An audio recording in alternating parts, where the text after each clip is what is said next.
আল্লাহ সুবহানাহু ওয়া তাআলা তারপরে বলছেন, কি বলছেন নবীকে, যে কোরআনের দাওয়াত দিতে গেলে সমস্যার সম্মুখীন হতে হবে।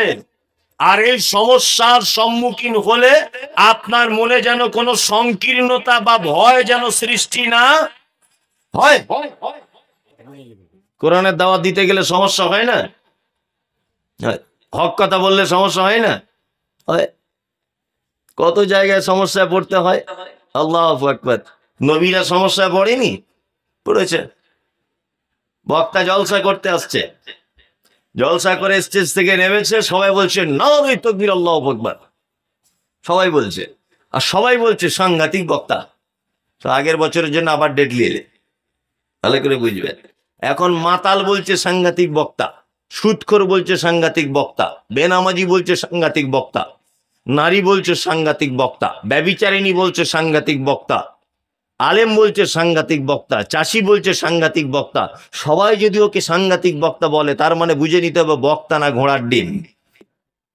ও বক্তা হতে পারে না। বক্তা তো সেই যে স্টেজ থেকে নেমে যাবার পরে মারামারি শুরু হয়ে যাবে।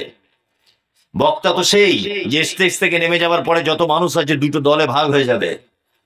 একটা মানুষ থাকবে হকের উপরে টিকে, আর একটা মানুষ বাতিলের পক্ষে থাকবে। তারা সেই বক্তাকে ধর শালাকে, মার শালাকে, তার গাড়ি ভাঙচুর কর, তাকে এই কর, তার টাকা দিবি না, তার মান সম্মান হানি কর, এই হচ্ছে বক্তা। আর সবাই যদি নাড়াই তাকবীর দেয়, তার মানে ভেবে নিতে হবে ও আলুর মতো। ও গোশের তরকারিতেও থাকে, মাছের তরকারিতেও থাকে, শাকেও থাকে, ডালেও থাকে, ও সব জায়গাতেই থাকে। কি বলছি বুঝতে পারছেন না? বাংলাদেশের একজন বক্তা রয়েছে, প্রখ্যাত আলেম, ডাক্তার আপনার কি বলে, আব্দুর রাজ্জাক বিন ইউসুফ, নাম শুনেছেন তো? সবাই তো জানেন, ফেমাস মানুষ।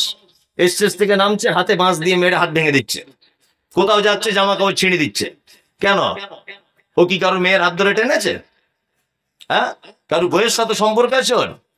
ও কারোর জমি দখল করেছে জোর করে? মানুষ এত রাগ করে কেন? রাগ করে এই কারণে, জাতির সামনে হাদিস এবং কোরআনের সঠিক কথাটা বলে দেয় এই কারণে।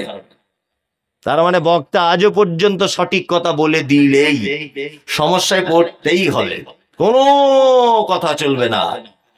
আর সবাই যদি হাততালি দেওয়ার বলে ভালো বক্তা, তার মানে বুঝে নিতে হবে এখনো সত্য কথা বলেনি। কি বলছি বুঝতে পারছেন তো? এখনো সত্য কথা গোপন করে রেখে দিয়েছে। যে কথা আল্লাহ সুবহানাহু ওয়া তাআলা বলছেন, নবী আপনি মানুষের কাছে দাওয়াত দেন, আর এই দাওয়াত দিতে গেলে অনেক সমস্যা আসবে।